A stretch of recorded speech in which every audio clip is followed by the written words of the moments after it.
할렐루야. 주님의 이름으로 환영합니다. 오늘은 제7회 청파 이만신 목사 기념 웨슬리안 부흥 설교대회, 우리가 입상자들과 함께 예배를 드리는 순서로 진행을 하겠습니다. 저는 김성원 교수입니다. 신학과 학과장으로 섬기고 있고, 신대원에서는 현대 사회와 기독교 신학이라고 하는 과목을 가르치고 있습니다.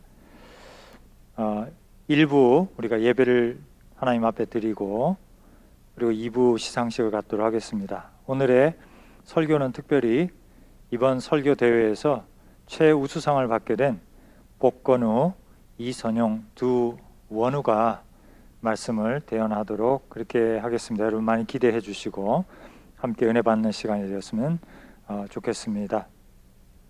그러면 우리가 함께 묵상 기도하심으로 예배를 시작하겠습니다.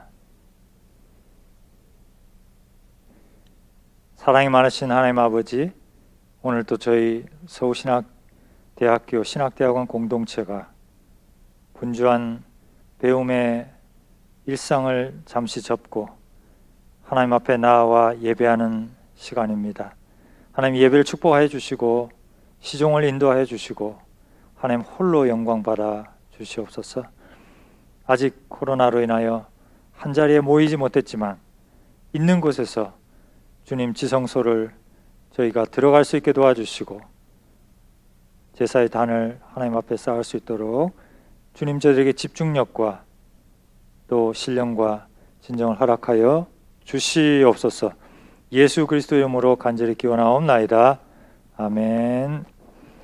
다 일어나셔서 찬송가 23장 1절과 2절, 찰스 웨슬리가 작곡한 만입이 내게 있으면 작사한 곡을 함께 부르겠습니다.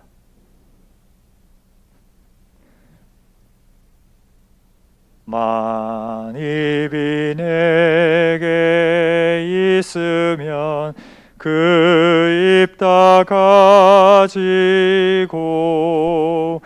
내 구주 주시는 종을 늘 찬송하겠네. 내 은혜로우신 하나님 날 도와주시고 그 크신 영광 널리 펴 달게 하소서. 기도하겠습니다. 존귀하신 하나님 아버지, 감사합니다. 오늘 또 하나님께서 우리에게 소명 주시고 힘 주시고 또 하나님의 은혜를 주셔서 선지동산에 올라와 이렇게 하나님의 말씀을 배우며 사역을 준비하게 하심을 감사드립니다. 오늘은 특별히 성결교단의 대선배님이시고 그리고 우리 앞에서 부흥설교의 모범을 보여주신 이만신 목사님, 돌아가신 이만신 목사님, 그분을 기념하여 설교 대회로 지키며 또 그 대회에 열정으로 응모한 사람들 가운데서 우리들이 선발하여 말씀을 듣고 함께 은혜 받고 격려하고자 합니다. 하나님께서 이 예배를 흠양하여 주시고, 하나님 비록 온라인으로 유튜브로 멀리서 함께 드리는 많은 사람들이 있지만 하나님 모두가 시공을 초월하여 은혜 받는 귀한 시간 될 수 있도록 하나님 역사하여 주시옵소서.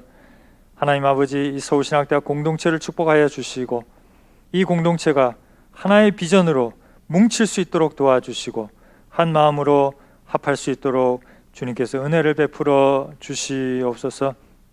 여러 가지 어려움 가운데서 수확하고 있는 우리 원우들 주님 한 사람 한 사람을 붙잡아 주시고 그들에게 필요한 것들, 부족한 것들 주님께서 영육간 채워 주셔서 무사히 이 수련의 과정을 마칠 뿐만 아니라 사역자로서 부족함이 없도록 디모데와 같이 훈련하여 주시옵소서.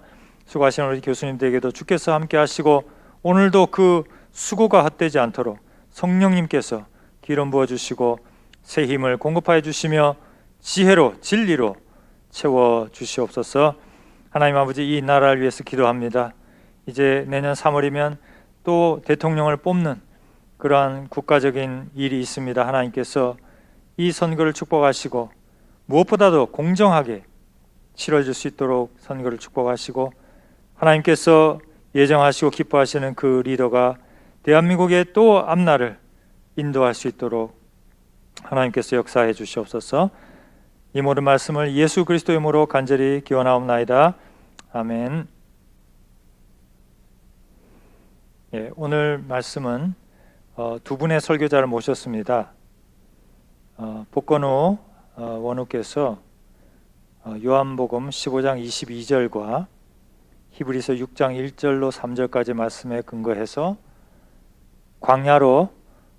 광야에서 성결로 나아가자라는 주제로 먼저 말씀을 전해주시고, 이어서 로마서 5장 1절 8절의 말씀을 가지고 이선용 원우께서 면목 없는 그리스도인이라고 하는 제목으로 하나님 말씀을 전해 주시겠습니다. 먼저 복건우하고 모시겠습니다.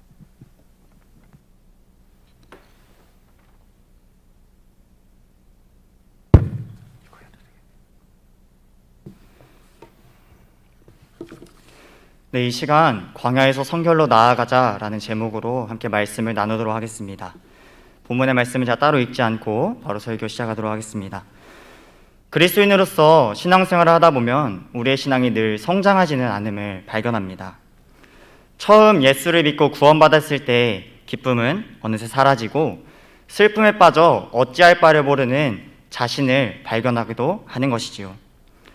모든 그리스도인이 이러한 상황을 경험한다고는 말할 수 없습니다. 그러나 선줄로 생각하는 자는 넘어질까 조심하라는 말씀처럼 누구든 이 절망과 슬픔에 빠질 가능성이 있음을 기억해야 합니다. 이스라엘 민족들도 광야에서 이와 같은 상황을 경험했습니다. 하나님이 위대한 구원을 베푸신 후에도 그들이 하나님이 인도하시는 길에서 벗어나 약속의 땅에 들어가지 못하고 광야에서 방황하며 절망과 고통의 시간을 보낸 것이지요. 이스라엘 민족이 광야에서 겪은 이 일들에 비추어 보면 그리스도인들이 겪는 절망과 슬픔을 우리는 광야의 상태라고 규정할 수 있을 것입니다. 지금 이 시대를 살아가는 그리스도인들도 하나님을 믿고 난 후 줄곧 광야의 상태라 불리는 심각한 영혼의 병에 걸려 괴로워하기도 합니다. 오직 하나님의 은혜로 의롭다함을 얻었지만 하나님의 백성을 위해 준비된 그 안식에 들어가지 못하고 하나님께서 인도해 주시는 그 평탄한 대로에서 벗어나 방황하는 것입니다. 무엇보다 절망적인 것은 광야의 상태라는 심각한 병에 걸렸음에도 자신이 그 병에 걸렸음을 모르는 그리스도인들이 너무나 많다는 것입니다. 따라서 이 병의 증상과 원인을 분명하게 알므로써 우리는 병을 진단하고 그 병을 치료하는 데까지 나아가야 할 것입니다. 이 병의 증상을 한마디로 정리하면 상실이라고 할 수 있습니다. 첫째는 믿음의 상실입니다. 광야에 있는 사람들은 성령의 내적 증거를 잃어버린 채 진실한 믿음의 고백을 하지 못합니다. 그래서 둘째로 사랑을 상실하는 데까지 이르게 됩니다. 주님에 대한 사랑이 차가워지고 더 나아가 이웃에 대한 사랑도 역시 감소합니다. 셋째로 성령으로 인한 기쁨을 잃게 됩니다. 왜냐하면 그 안에 불멸의 소망을 잃기 때문입니다. 넷째로 평안을 잃고 능력을 상실하게 됩니다. 하나님에 대한 의심이 되살아나며 두려움이 커지고 이제는 더 이상 죄를 극복할 수 없는 능력이 없어집니다. 이 병의 증상을 정리하자면 믿음, 사랑, 기쁨, 그리고 평안과 능력의 상실이라고 할 수 있는 것이죠. 그렇다면 이 광야의 상태의 원인은 무엇일까요? 가장 일반적인 원인은 바로 여러 가지 종류의 죄입니다. 스스로 인지하였음에도 교만하여 지은 적극적 죄, 태만에 굴복하여 은밀한 기도를 멸시하거나 이웃을 돌보는 일을 멸시하는 소극적 죄, 마음속에 있는 교만, 분노 또는 헛된 욕망에 사로잡히는 내적인 죄, 사탄의 공격에 대적하지 않는 죄, 그리고 오래전에 지은 죄. 이러한 죄들은 우리의 영혼을 어두운 광야로 끌고 갑니다. 우리를 어두움에 빠뜨리는 또 다른 원인은 무지입니다. 성경을 알지 못해 초래되는 무지나 영혼 안에서의 하나님의 역사하심에 대한 무지가 여기에 해당합니다. 그리고 마지막 원인은 유혹입니다. 영적 전쟁을 무시함으로 얻어지는 평온함이나 이제 모든 죄로부터 정결하게 되었다는 유혹은 빈번히 우리 영혼 가운데 어둠을 일으킵니다. 지금까지 광야의 상태라는 병의 증상과 원인에 대해 알아보았습니다. 이를 바탕으로 우리는 내 영혼이 병에 걸린 상태인지 아닌지를 반드시 점검해야 합니다. 병에 걸리지 않았음이 밝혀진다면 다행이지만 만약 내가 병에 걸렸음이 자명해진다면 우리는 어떻게 대처해야 할까요? 확진자의 반응은 크게 두 가지로 나뉠 것입니다.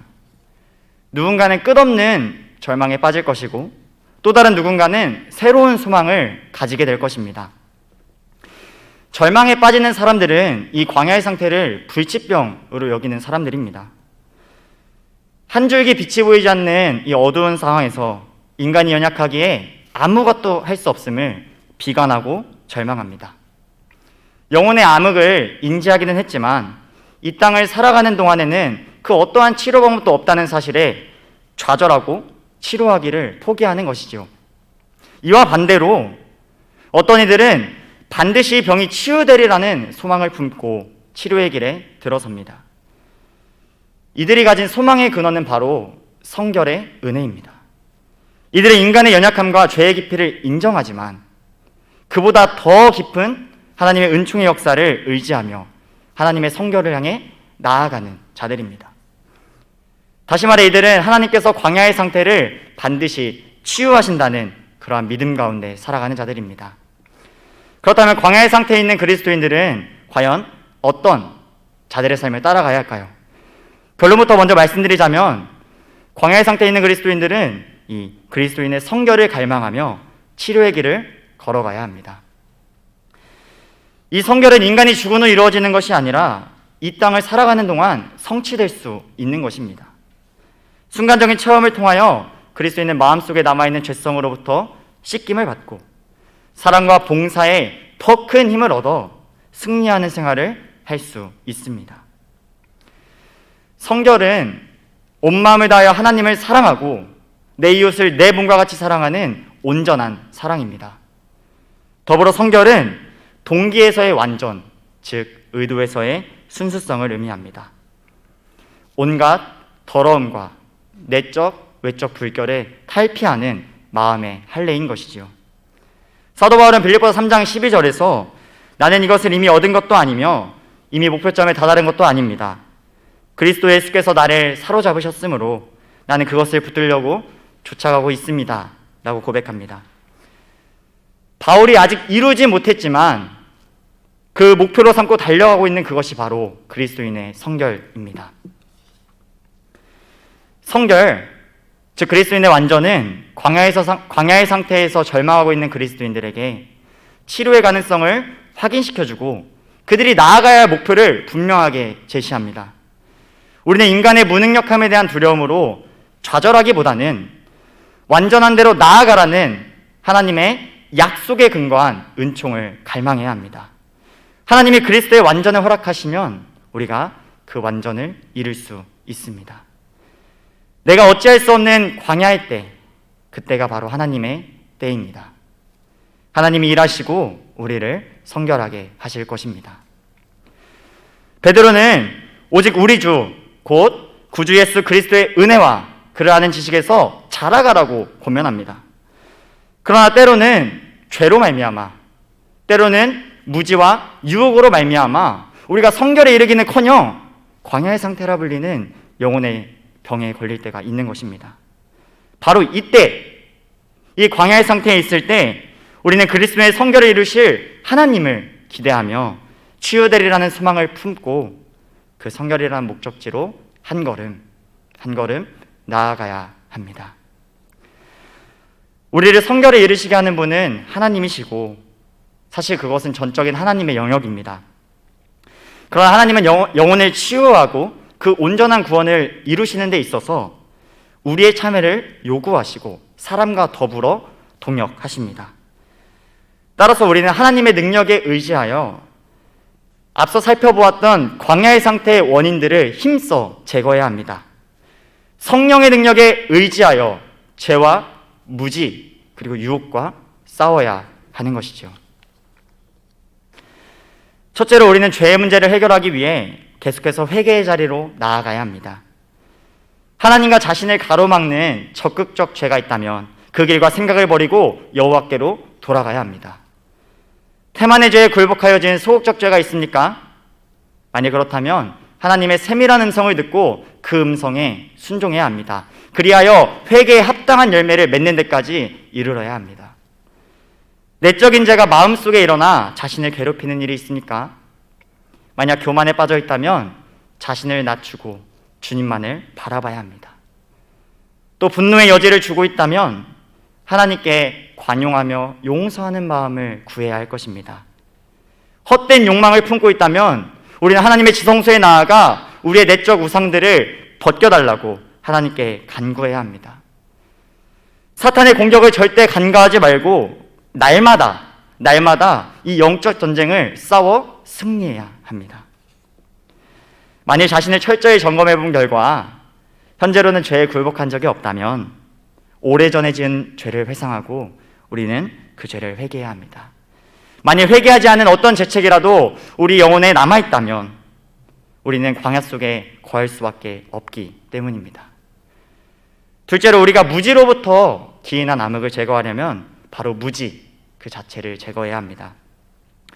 성서를 알지 못해 생긴 무지가 있다면 잘못 이해되어 온 성서의 참뜻을 밝혀내고 이를 위해 성서를 가까이 하고 성령 하나님의 조명하심을 따라 예수 그리스도를 중심으로 성서를 해석해 나아가야 할 것입니다. 또한 여러 가르침을 무분별하게 따르는 것이 아니라 하나님의 말씀에 근거하여 가르침을 분별하고 올바른 가르침에 우리가 순종해야 할 것입니다. 마지막으로 다양하고 예기치 않은 유혹을 제거하기 위해서는 믿는 사람에게 언제나 시험이 있음을 기억해야 합니다. 그래야 우리가 늘 영적 긴장감을 유지할 때 세상에 살고 있고 사악하며 교활한 그 악한 영들과의 싸움에서 승리할 수 있을 것입니다. 또한 처음 믿기 시작할 때는 갓난아기에 불과하고 우리의 신앙이 그리스도의 장성한 분량에 이르기까지 늘 성장해야 함을 기억해야 합니다. 또한 그 과정 속에서 성장하는 과정 속에서 수많은 폭풍우가 몰아칠 것임을 기억해야 합니다. 무엇보다도 그 모진 광풍이 몰아칠 때 우리는 오직 기도하며 하나님만을 붙잡아야 합니다. 기도에 힘쓰며 성령님과 동행하는 삶을 살아갈 때 온갖 유혹을 이기고 승리할 수 있을 것입니다. 이제 말씀을 정리하도록 하겠습니다. 결국 우리는 광야에서 성결의 은혜로 나아가야 합니다. 우리가 그리스도인의 성결을 소망하며 회개하는 것을 멈추지 않고 말씀을 가까이 하고 오직 기도에 힘쓸 때 하나님께서 때가 되면 그리스도의 성결을 이루어 주실 것입니다. 하나님께서는 이렇게 말씀하실 것입니다. 일어나 빛을 발하라. 내 빛이 이르렀고 여호와의 영광이 내 위에 임하였음이니라. 또한 어둠에서 벗어나 빛 가운데 거하며 그리스도인의 성결을 향해 걸어갈 때 때가 되면 하나님께서 성결을 반드시 이루실 것입니다. 물론 성결이 그리스도인의 최종 목표는 아니기에 성결을 이룬 후에도 우리는 계속해서 순간 주를 의지함으로써 그리스도 중심의 삶을 이어가야 할 것입니다. 하나님을 두려워하는 가운데서 거룩함을 온전히 이루어 육과 영의 온갖 더러운 것에서 우리를 깨끗게 해야 합니다. 저와 여러분이 하나님께 밤낮으로 부르짖어 썩어짐의 종로릇한 데서 구원받고 해방되고 하나님의 자녀의 영광과 자유에 이를 수 있기를 소망합니다. 감사합니다.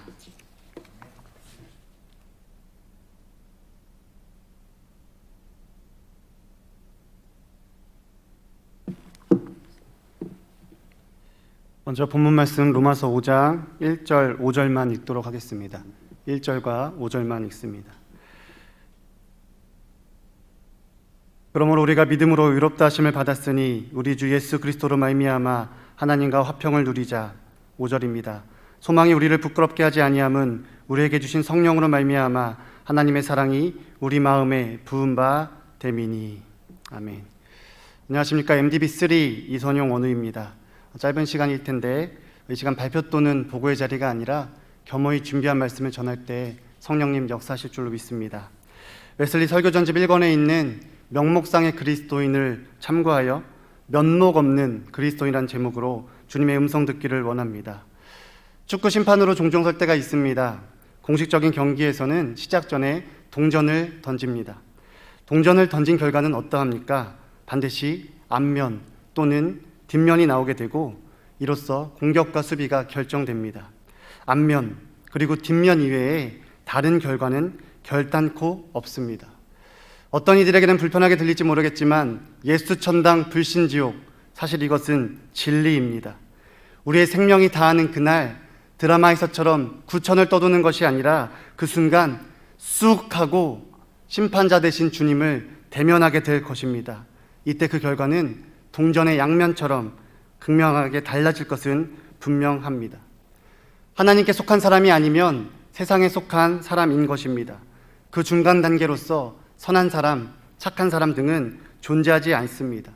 심지어 90% 정도 되었다고 해도 심판자 되신 주님 앞에 아무 소용이 없습니다. 그렇다면 사실상 명목상의 그리스도인이라는 단어 자체도 모순일 수 있습니다. 왜냐하면 이 또한 그리스도에 속한 사람, 그렇지 아니한 세상에 속한 사람 사이에서 중간을 헤매는 것임을 부인할 수 없기 때문입니다. 이것을 전제로 도대체 명목상의 그리스도인은 무엇을 의미하는지, 그리고 참 그리스도인은 어떤 것을 의미하는지에 대해 함께 나눌 때 스스로 발견되어지기를 간절히 소망합니다. 먼저 명목상이란 단어를 살펴볼 필요가 있습니다. 사전적인 의미는 실제로 그러한 것이 아니라 이름만 내세우는 것입니다. 굳이 반대의 단어로 표현하자면 실제로 그러하며 이름만 내세우지 않는 것, 다시 말해 척하는 게 아니라 실제로 그러하다는 것이고 이름만 내세우는 것이 아닌 그 합당한 이름을 품고 있는 것이라고 생각되어집니다. 오늘 저와 여러분이 앉아있는 이 자리에 예배하는 척하는 것이 아니라 실제로 그러할 때, 진정으로 예배할 때 우리의 이름이 드러나는 것이 아니라 오늘 예수의 이름이 드러나고 그 이름의 능력이 나타나게 될 줄로 믿습니다. 어찌 보면 명목상 그리스도인이란 단어에는 정직함이란 의미도 포함되어 있습니다. 종교의 계율에 따라 행해서는 안 되는 일들을 하지 않습니다. 삶의 현장에서 정직하게 행할 뿐만이 아니라 성실함으로 임합니다. 이렇게 성실함과 정직함으로 표현하지만 이것만으로는 참 그리스도인이 될 수 없음은 자명한 사실입니다. 또 다른 의미로는 그리스도의 복음에 규정되어 있는 경건의 모양은 가지고 있다는 뜻입니다. 즉, 참 그리스도인의 겉모습은 가지고 있다는 것이죠. 따라서 명목상의 그리스도인은 복음이 금하는 일을 절대로 하지 않습니다. 거룩한 주의를 범하지 않습니다. 불의한 일을 행하지 않습니다. 경건의 모양이라도 가지고 있는 사람은 장중한 예배의 모든 부분에서 진지함과 주의를 가지고 행동합니다. 성찬식에 나아갈 때는 특히 그렇습니다. 경솔하거나 조심성 없는 그런 모습이 아니라 하나님, 나는 죄인입니다. 나에게 자비를 베풀어 주옵소서. 이러한 분위기의 태도와 처신으로 나아갑니다. 하지만 하나님의 사람은 분위기와 처신으로 나아가는 것이 아니라 있는 모습 그대로 나아가야 합니다. 때로는 상하고 찢겨진 상태로 나와야 주님을 진정으로 만날 수 있습니다.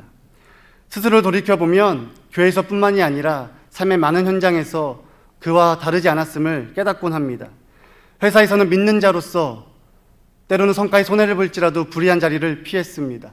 가정에서는 아내 앞에서 또 딸들 앞에서 거룩한 일들을 끊임없이 노력합니다. 하지만 완벽하지 않습니다. 사춘기인 중학생 딸은 그 모습을 대번에 알아차리기도 합니다. 여기 목사님들도 계신데 아빠, 그래서 목사 되겠어? 제 가슴에 그렇게 비수를 꽂기도 합니다. 정직함으로 그리고 성실함으로 나아가기에 경건의 모양을 가졌다고는 할 수 있을 것입니다. 그런데 성령 안에서 돌아본 순간 머리를 망치로 한 대 맞은 것처럼 충격을 받은 적이 있습니다. 성실하고 정직하게 행해왔던 일들 중에 성령의 충만함 없이 행해왔던 일들을 깨닫게 된 것입니다. 성령 충만 없이 아이들을 가르쳐 본 적이 있습니다. 찬양팀을 섬겨본 적이 있습니다. 기타를 연주했고요. 싱어로도 서본 적이 있습니다. 성령 충만 없이 찬양 인도도 해본 적이 있습니다. 문제는 아무 문제 없이 다 되어졌다는 것입니다. 더욱이 두려운 것은 성령 충만 없이 설교를 해도 겉으로는 아무 문제가 없었다는 것입니다. 사랑하는 여러분, 문제 없는 것이 문제라는 것을 깨달아야 합니다. 문제 없는 것이 문제다? 오늘 그 문제가 발견되어지길 소망합니다. 그런데 단 하나, 성령님의 도움 없이 도저히 할 수 없는 것이 있으니 이는 골방에서의 기도입니다. 단 1분도, 아니 잠시도 버틸 수 없었습니다. 설교 때마다, 기도를 인도할 때마다 기도의 중요성을 외치지만 정작 아무도 없는 곳에서, 은밀한 곳에서 기도하지 않았음을 발견하게 됩니다. 하나님은 인격의 하나님이십니다. 인격이란 단어를 아주 간단히 이렇게 표현하고 싶습니다. 아무도 보지 않을 때의 자신의 행동, 모습, 이것이 인격일 수 있습니다. 여러분, 아무도 보지 않을 때 여러분의 행동은 어떠십니까? 오늘 이 자리에서 또한 가정에서 드리는 그 거룩한 예배의 모습을 여쭙는 것이 아니라 아무도 보지 않을 때의 그 행동을 주님께서 물으실 것입니다. 당신은 명목상의 그리스도인입니까? 아니면 참 그리스도인입니까? 그렇다면 참 그리스도인이 된다는 것은 무엇을 의미할까요? 먼저 하나님을 사랑하는 것입니다.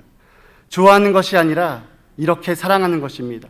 누가복음 10장 27절입니다.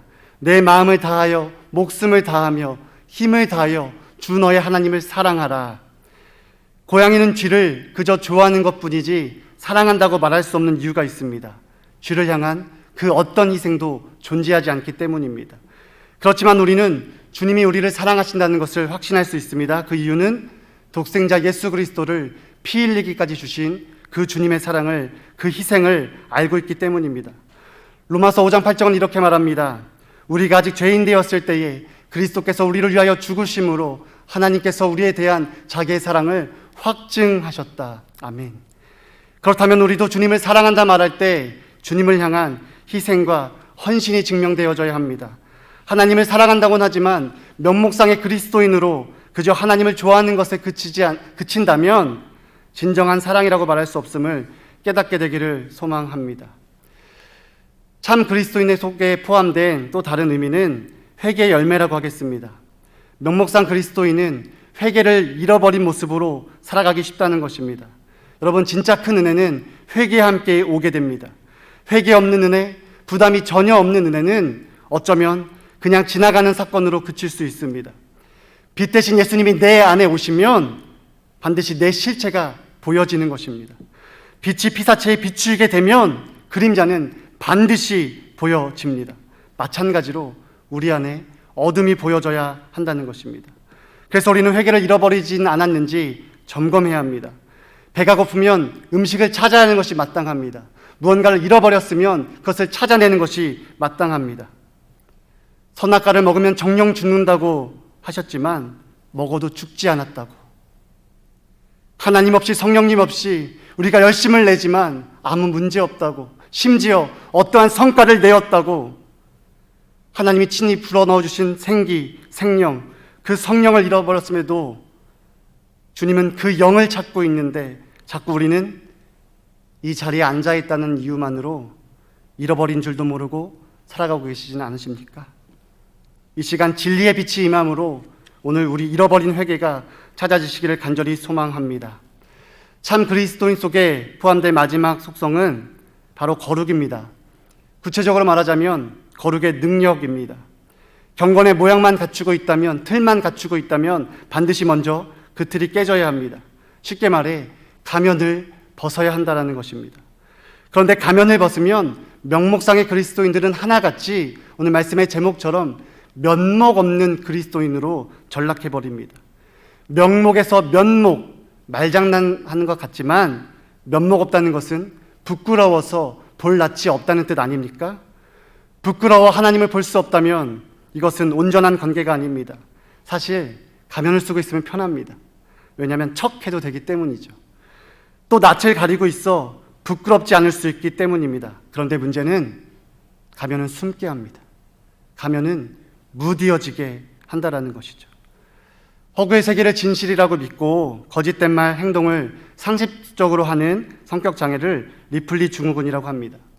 본인이 한두 번 한 거짓말에 스스로 자신이라고 믿게 되고 여기에서 헤어나오지 못하는 것입니다. 한두 번 가면을 썼을 뿐인데 스스로 그 가면 속의 인물이라고 믿게 되는 것입니다. 나는 거룩하지 않은데 경건의 모양의 가면을 쓰는 순간 나는 거룩한 사람이라고 믿게 되고 착각하게 되니 그는 경건의 능력을 가질 리 만무합니다. 경건의 모양, 즉 가면을 벗어던지고 있는 모습 그대로 하나님 앞에 나와야 합니다. 말씀을 정리합니다. 오늘 예배 자리에 함께한 것 참 귀합니다. 손을 들고 찬양하는 것 참으로 멋집니다. 토요일날 신앙수료회 MDB3에서 신앙수료를 했는데 저도 모르게 손이 막 올라가더라고요. 모든 전도사님들과 목사님들과 교수님들이 계신 그 가운데 찬양이 울려지는 가운데 저도 모르게 손이 올라가는 것을 보고 두려워서 내렸던 기억이 있습니다.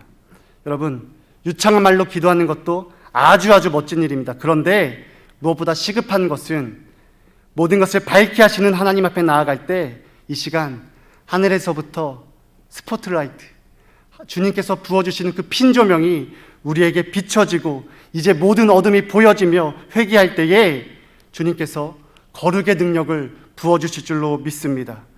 당신의 게이지가 90% 정도 되었다고 해서 명목상의 그리스도 정도 되었다고 안심하고 계시지는 않습니까? 가면으로 가려져 있어 부끄럽지 않다고 때로는 넋을 놓고 말 못하는 우상이 끄는 그대로 끌려다니고 있지는 않습니까? 명목상의 그리스도인이란 거창한 말로 가릴 수 없습니다. 그저 하나님 앞에 면목 없는 그리스도인일 뿐입니다.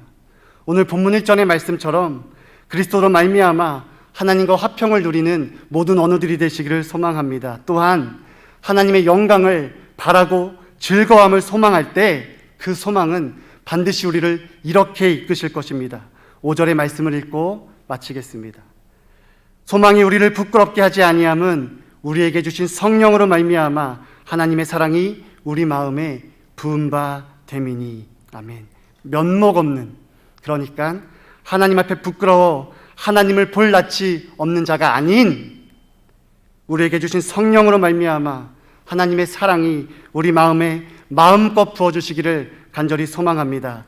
명목상의 그리스도인, 실제로 그리스도인이 아님에도 이름만 내세우는 것이 아니라 예수 이름의 능력, 경건의 능력이 있는 참 그리스도인이 되기를 간절히 소망합니다.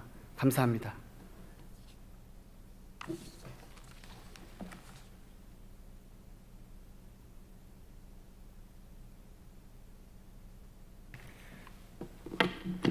일찍이 우리 웨슬리 목사님께서 외쳤던 진정한 그리스도인의 복음을 이렇게 우리 원우들 복건우 전사님과 이선용 전사님 입을 통해서 다시 증거받으면서 정말 큰 도전과 은혜가 되었습니다. 아무쪼록 오늘 설교 말씀처럼 우리가 광야에서 광야병에 걸려있고 우리가 하나님 앞에 면목 없는 명목적인 그리스도인의 자세, 그 삶의 모습에서 이제는 일어서서 정말 성도들에게 모범이 되는 우리 신학대학원 공동체 한 사람 한 사람이 될 줄로 믿습니다.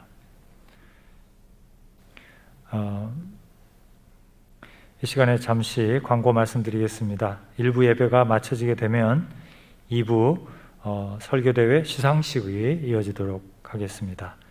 그리고 이 시간에는 우리 고 이만식 목사님 소개 영상을 잠시 보고 진행을 하도록 하겠습니다.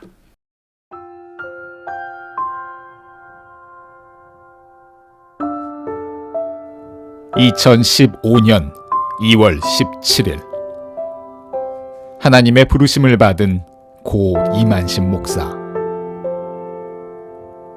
하얀 국화꽃 속에 고인의 평온한 모습을 바라보며 한평생 영혼 구원에 앞장섰던 고 이만식 목사의 열정을 기억해 본다.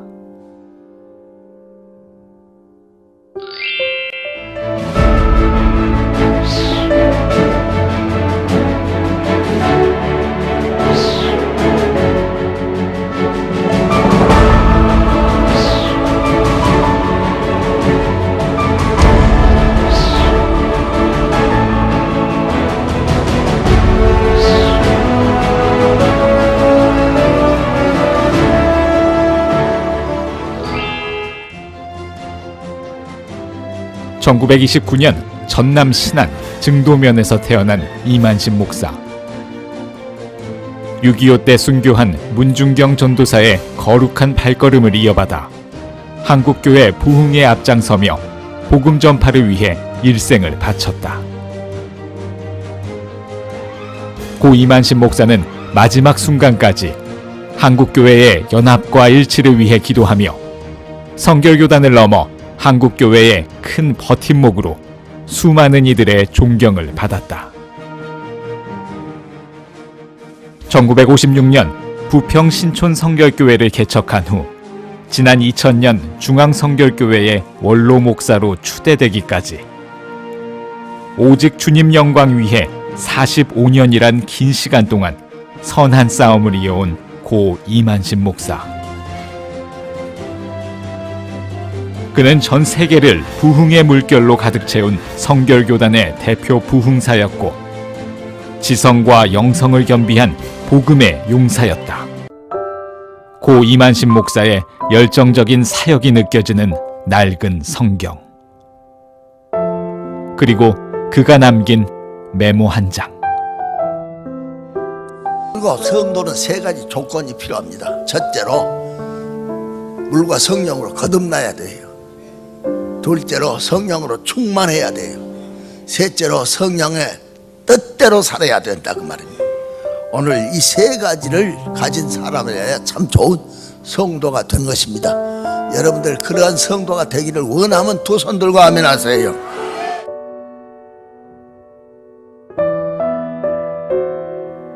기도의 중요성을 강조하며 사중복음 성결의 신앙을 외치신 고 이만심 목사.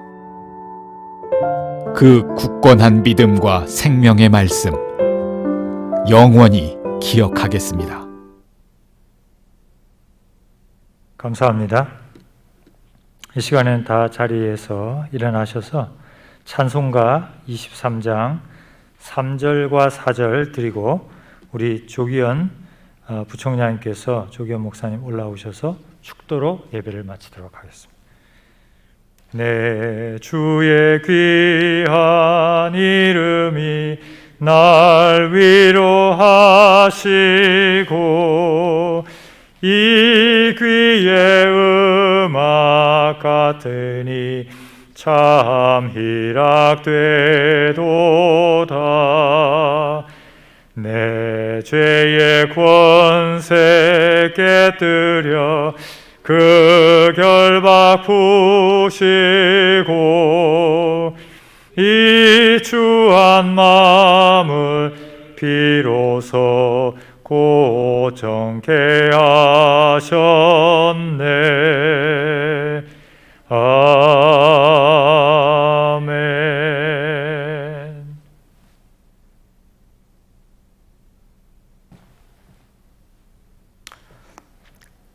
이제는 우리를 중생케 하시는 예수 그리스도의 은혜와 성결케 하시는 아버지 하나님의 극진하신 사랑하심과 신유의 은사를 허락하시는 성령님의 내주 인도하심이 우리 주님 재림하시는 그날까지 언제까지나 우리와 함께 하시기를 간절히 축원하옵나이다.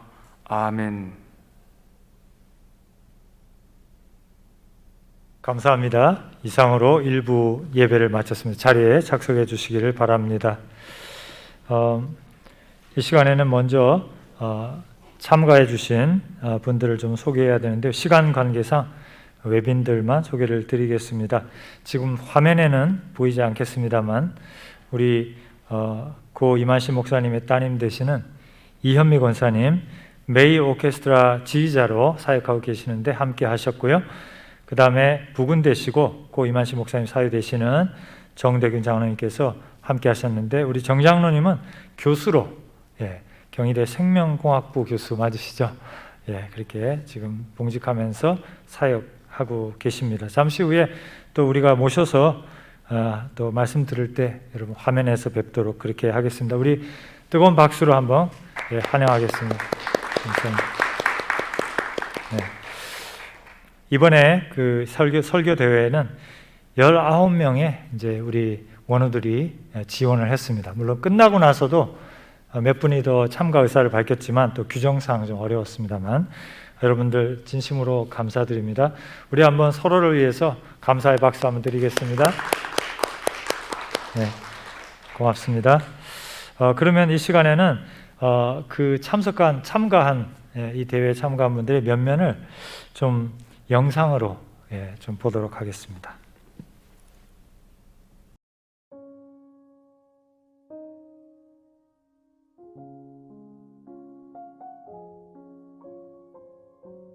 그렇기 때문에 우리에게 뭐가 필요한 거예요?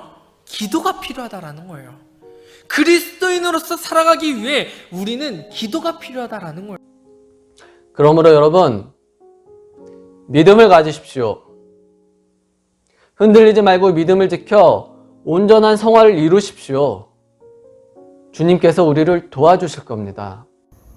선의 은총은 구원을 위한 우리의 모든 행위보다 먼저 선행되어진 은총이라는 것입니다. 내 인생 내 것이 아니라는 고백과 함께 우리를 위해 십자가에 못 박혀 죽으시고 부활하신 예수님의 소원을 이루는 일에 그저 쓰임받는 삶으로 각 나라와 백성을 향한 하나님의 놀라우신 큰 계획이 있습니다. 우리는 온 세상에 복음 전파를 염려하는 것이 아니라 스스로의 거룩을 점검해야 됩니다. 진정한 그리스도인의 열심으로 살아가는 우리는 이러한 교만한 일에 굴복하지 않아야 하고 또 교만을 넘어서는 겸손함으로 살아가야 할 것입니다. 그래서 우리는 매번 하나님과 소통하고 하나님과 기도하며 하나님과 함께하며 이 죄를 이겨나가고 결국엔 그 죄를 뿌리채 뽑아야 합니다. 그러나 바로 이때 그리스도인의 성결을 이루실 우리 하나님을 기대하며 치유되리라는 소망을 품고 성결이라는 목적지로 한 걸음 한 걸음 걸어가야 합니다. 다른 먼 곳에서 존재 이유를 찾아 방황하는 것을 멈추고 창조 본질로 돌아와 하나님을 사랑하는 일에 집중하기를 권면합니다. 성결이란 어떤 특별한 한 가지를 향해 끊임없이 자신을 구별해 드리는 것입니다.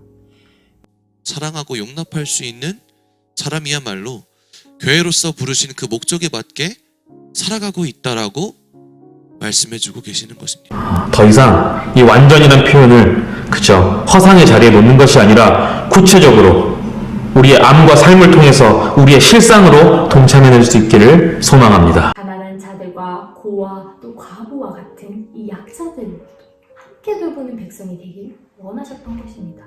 그러나 그 속에서 우리를 연단시키려는 하나님의 계획을 생각하십시오. 그것은 곧 어둠 속이 아니라 여러분들을 광야로 초대하게 만드는 하나님의 계획입니다.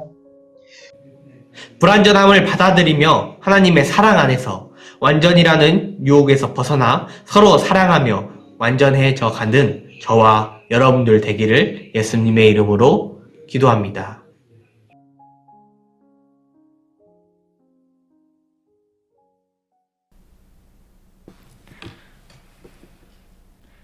네, 감사합니다.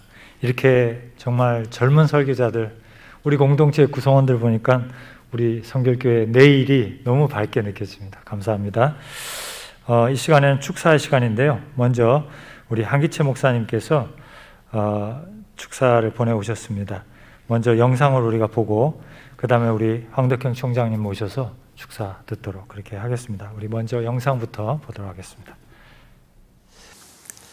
중앙교회 한기채 목사입니다. 우리 교단은 한국교회 그 부흥운동을 주도한 귀한 목사님들이 많이 계십니다. 그 중에 이성복 목사님 훌륭한 부흥사로서 우리 한국교회 전체를 이끌어 주신 분이었고, 또 이만신 목사님도 부흥사로서 또 위대한 설교가로 한국교회에 큰 공헌을 하셨습니다. 한국교회 10대 설교가에 선정되시기도 했던 우리 청파 이만시 목사님은 우리 중앙교회의 원로 목사님이시기도 했고, 우리 교단의 총회장 또 서울신학대학교 이사장도 지내신 분입니다. 그분의 그 업적을 기리고 또 우리 후배들이 그분의 뒤를 따르기 위해서 청파 임하신 목사님 설교 대회를 이렇게 학교에서 갖게 된 것을 귀하게 생각하고요. 또 이번에 많은 분들이 그렇게 참여해 주신 것 감사드립니다. 또 특별히 이번에 선정되신 분들 임한신 목사님 그 이상으로 한국교회를 위해서 또 세계교회에 기여할 수 있는 훌륭한 설교가로 세워지기를 간절히 바라겠습니다. 축하하고 또 감사드립니다.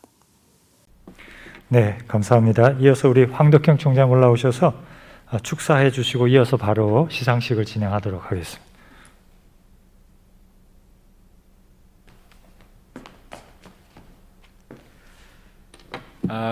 우리 서울신학대학에서 벌써 7번째 우리 청파 임한신 목사님 기념 부흥 설교 대회를 하게 된 것을 정말 축하합니다. 특별히 우리 학교가 웨슬리 신학연구소와 더불어서 같이 힘을 합쳐서 목사님의 뜻을 기리고 또 목사님의 업적을 생각하면서 그분과 같은 훌륭한 위대한 설교자들이 많이 나오길 바라는 마음으로 이 대회를 준비하게 됐습니다. 여러분들도 아시는 것처럼 우리 웨슬리 세계적인 부흥사고 또 세계적인 설교가입니다.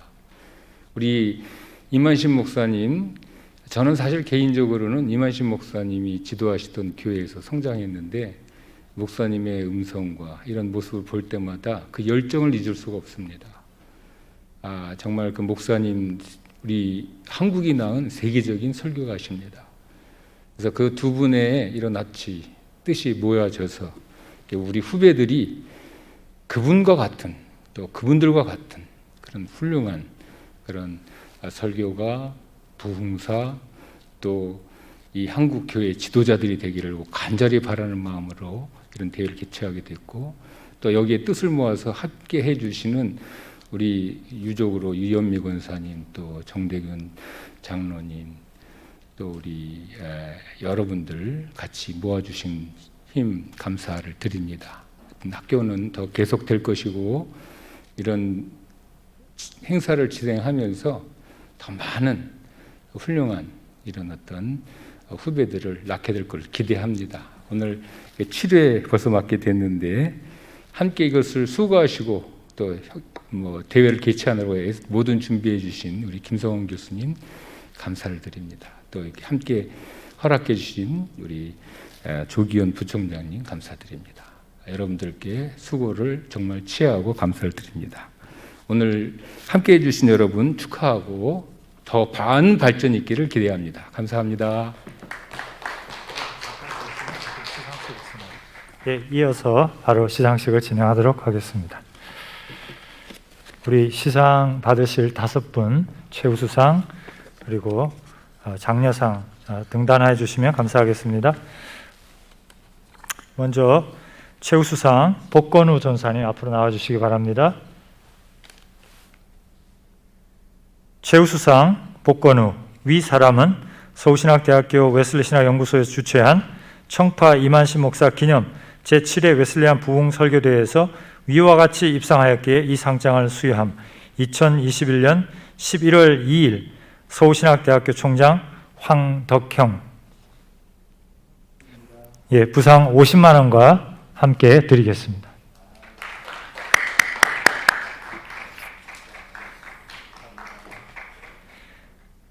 다음 최우수상 이선용 앞으로 나와주시기 바랍니다.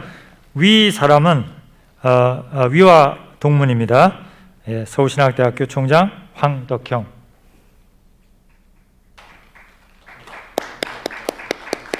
상금 마찬가지로 50만 원입니다.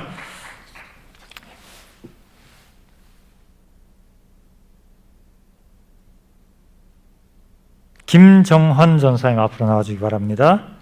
장려상 김정헌 위 사람은 서울신학대학교 웨슬리신학연구소에 주최한 청파 임한신 목사 기념 제7회 웨슬리안 부흥 설교대회에서 위와 같이 입상하였기에 이 상장을 수여함. 2021년 11월 2일 서울신학대학교 총장 황덕형.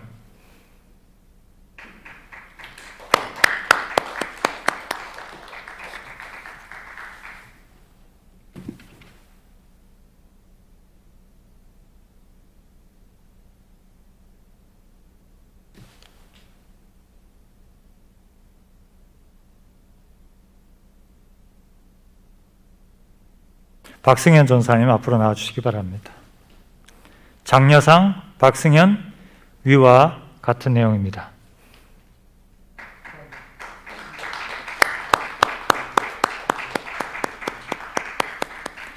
네, 끝으로 이지현 전사님 앞으로 나와주시기 바랍니다. 장려상 이지현 위와 같은 내용입니다.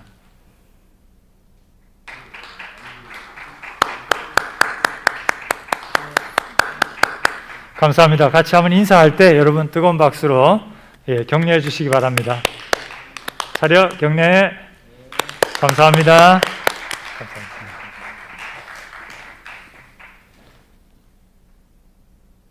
이어서 심사평을 나누고 그리고 우리 심사위원 가운데 또 이현미 권사님께서 청중 입장에서 또 소감을 나누도록 하겠습니다. 이번 청파 이만시 목사 기념 웨슬리 설교대회를 인도해 주신 하나님께 감사를 드립니다. 여러분 19명의 신학생들에게 진심으로 감사를 드립니다. 마감 시간 이후에도 지원 의사를 밝혀준 분들이 있었지만 아쉽게 함께하지는 못했습니다. 19명의 지원자들이 제출한 설교 원고는 웨슬리 설교라고 하는 관점에서 예심을 거쳤습니다. 그런데 어떤 지원자는 대회의 취지와 기준을 잘 알지 못해서 웨슬리 설교와 무관한 자신의 설교를 제출하기도 했습니다. 원고 예심을 통해서 5명이 선발되어 본심을 거치게 되었습니다. 본심에서는 설교 전달 그리고 영성과 은혜를 기준으로 평가했습니다. 심사위원으로는 웨슬리 신학을 전공하신 장기영 박사님과 예배학과 설교학을 강의하시는 김영락 교수님, 그리고 청중심사위원으로 고 이만신 목사님의 가족이신 이현미 권사님이 수고해 주셨고 제가 심사위원장을 맡았습니다. 심사위원들은 함께 모여서 설교 원고와 설교 동영상을 보며 평가를 했습니다. 본심 심사 결과 19명 가운데 복권우, 이선용 두 분이 최우수상을 받게 되었고요. 김정은, 박승현, 이지연 이 세 분이 장려상을 수상하게 되었습니다. 아쉽게도 대상 수상자는 이번에는 없었고 그 대신에 최우수상을 2명 선발하는 것으로 했습니다. 이번 본선 진출자들의 설교에 대해서 몇 가지 간단한 총평의 말씀을 드리겠습니다. 첫 번째로 모두가 설교자의 모습에 걸맞는 진지함과 또 외모에 있어서도 깔끔한 모습으로 설교에 임해 주셔서 참으로 감사했습니다. 그리고 이들 모두가 확신을 가지고 말씀을 증거해 주셔서 참으로 은혜로웠습니다. 세 번째로 그 중에 일부는 원고를 모두 암기 숙지하고 설교를 전달하면서 최선을 다하는 모습을 보여주었습니다. 네 번째로 표정이나 억양에 약간의 어색함이 있는 것은 아직 초보 설교자로서는 자연스러운 일이라고 생각을 했습니다. 아마 대면으로 우리가 대회를 진행했더라면 훨씬 오늘처럼 자연스럽고 은혜로운 전달, 능력 있는 전달이 가능했을 텐데 각자 교회나 처소에서 카메라 앞에서 설교하고 영상으로 또 심사하는 상황이었기 때문에 정말 아쉬움이 있었다고 생각됩니다. 아까 앞에서도 총장님과 또 우리 한기치 목사님 말씀 주셨지만 우리 성결교회는 정말 탁월한 부흥 설교의 전통을 가지고 있습니다. 이성복 목사님이 그 한 분이시고 더 가까이 이만시 목사님 계십니다. 이만시 목사님은 열정과 확신의 설교를 통해서 우리 성결교단의 부흥을 주도해 주셨습니다.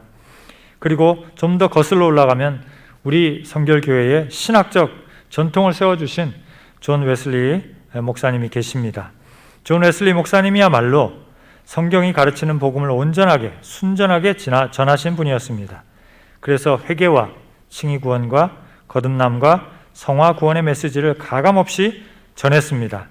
웨슬리 목사님은 설교할 수 있는 곳이면 천리길을 마다하지 않고 갔습니다.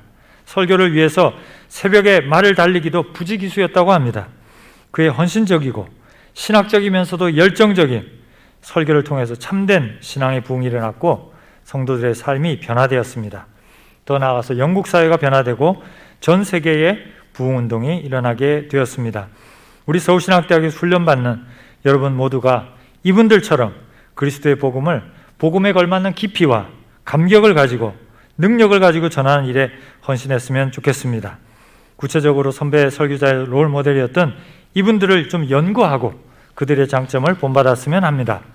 이번 행사가 여러분이 이러한 소명을 다지는데 조금이나마 힘이 되었으면 좋겠습니다. 내년에도 청파기념 웨슬리 부흥설교 대회는 진행될 것입니다. 여러분의 많은 참여 지원을 바라겠습니다. 끝으로 웨슬리 신학 연구소의 여러 가지 활동에 여러분을 초대하고 싶습니다.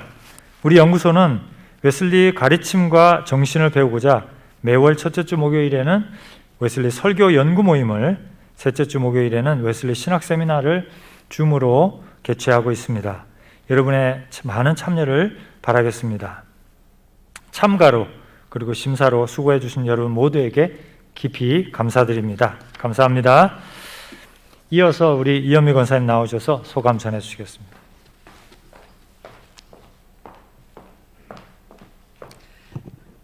안녕하세요. 네, 이만식 목사님의 막내딸 이현미 권사입니다. 마스크를 안 썼어요. 제가 미모가 좀 되거든요. 네, 얼굴을 좀 보여드리고 싶어서요. 제가 가끔 장난스럽게 얘기하는 것 중에 목사님 딸은 예쁘거나 똑똑하거나 예쁘고 똑똑하거나 안 웃으시네. 예, 그게 하나님의 은총이에요.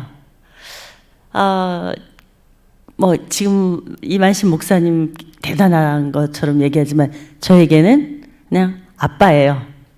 예, 우리 아빠가 저에게 전해주신 것 중에 가장 귀한 것이 무엇인가 아침에 또 어젯밤에 계속 이 소감을 하라고 그래서 생각을 했는데요.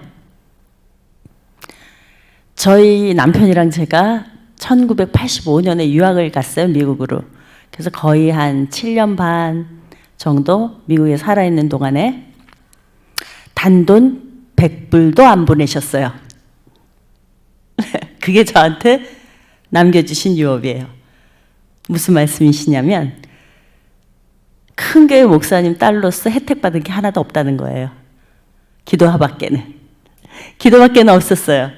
그래서 무사 유학을 마치고 오는 동안 남편은 늘 전액 장학금을 받았어요. 저는 큰 교회 목사님 딸로서 어떤 혜택도 못 받았고 그렇기 때문에 아빠가 나한테 뭘 해주기를 기대해 본 적은 없고요. 하나님과 더 가까워졌어요. 그것이 저한테는 큰 신앙적인 유업이에요. 아버지가 뭘 해줄 수 있다는 생각을 해보질 않고요. 오직 하나님 아버지가 해줄 수 있다고 생각하도록 양육하셨어요. 신앙적인 모범을 보이셨어요. 그게 참 감사하더라고요, 오늘 아침에. 예. 그런데 아버지가 외국으로 설교하러 가시거나 부흥회를 가시면 그 동네에 있는 그 근처에 있는 모든 유학생들을 모아서 받으신 사례금을 나눠주세요. 저희한테는 안 주셨지만 신학생들한테는 나눠주시고 오세요. 아마 황덕형 목사님도 독일에서 아버지한테 용돈 좀 받으셨어요. 예, 저도 모르는 목사님들이 가끔 만나면 심지어는 아프리카에서도 목사님께 용돈을 받았다고 하시는 분들이 계세요. 제가 이제 그 혜택을 좀 받거든요. 여의도 순복음교회 목사님, 담임 목사님께서 제가 오케스트라 지휘자잖아요. 저희 오케스트라를 초청해서 사례비를 주셨는데 500만 원을 주시더라고요. 근데 그 목사님도 유학 시절에 얼굴도 몰랐던 처음 뵙던 저희 이만식 목사님한테 50불을 받으셨대요. 그 당시 50불이면 햄버거를 10개 정도는 먹을 수 있었는데 제가 그거에 몇 배예요? 500만 원을 사례비를 받았어요. 아버지께서 강조하신 것 중에 하나가 성령 충만인데 그 중에 실제로 우리가 막연한 성령 충만 뭐지? 성령 충만 받으면 뭐지? 어떻게 달라지지? 아주 극명한 거 하나는 돈이에요. 정직한 거예요. 그걸 굉장히 강조하셨고 그렇게 사셨어요. 그 예 중에 하나는 교회 손님들이 오셔서 식당에 가서 대접을 하시면 영수증 처리를 꼭 하셨고 저한테 늘 10원 한 장도 다르지 않게 교회에다 영수증 내시고 혹시 팁을 줘야 된다 하면 당신 돈으로 주셨다고 해요. 그 부분은 은퇴하실 때까지, 돌아가실 때까지 정직하셨어요. 여러분도 앞으로 살아갈 때, 목회하실 때 그 부분에 시험받지 않기를 바라요. 많은 목사님들이 그 부분에 넘어져요. 근데 이만신 목사님이 정직했던 것, 물질에 관한 것 11조 철저히 하셨어요. 늘 새 돈이 들어오시면 성경책 뒷면에 포켓을 만들어서 거기다 넣으셔요.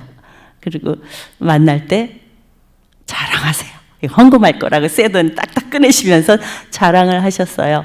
하나님께 드릴 거를 누구든 용돈을 드리시거나 수입이 들어오거나 이렇게 사례비를 받으시면 10분의 1, 11조를 꼭 떼셔서 드리셨고 그걸 굉장히 기뻐하셨어요.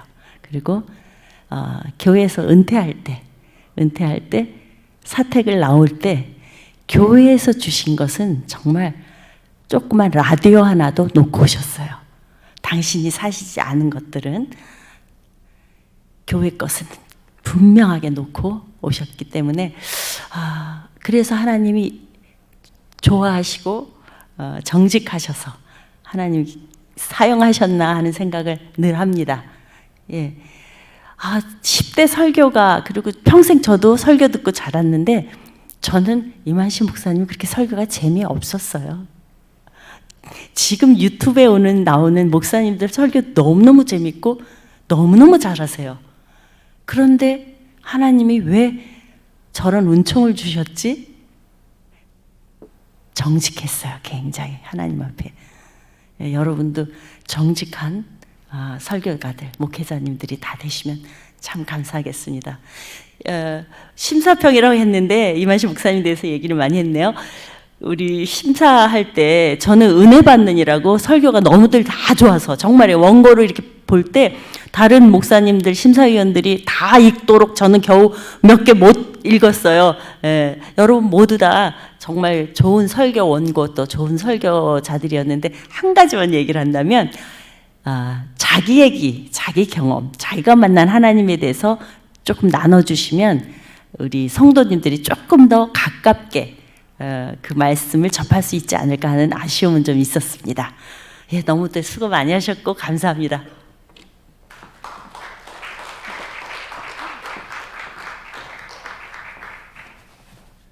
예, 조금 더 말씀을 들어야 되는데 시간 관계상 이만 저희들이 순서를 줄이고요. 한 가지 광고 말씀 더 드리면 이번 대회는 특별히 참가상까지 저희가 드리기로 했습니다. 그래서 우리 19분 모두에게 조금이라도 그 수고에 대해서 감사하는 마음으로 참가상을 드리기로 해서 원래 계획했던 것보다 더 많은 후원을 주셨어요. 그래서 한국기독교문화사업단 우리 대표가 정웅 장로님이신데 단장이 오늘 오신 정대균 우리 장로님이시고요.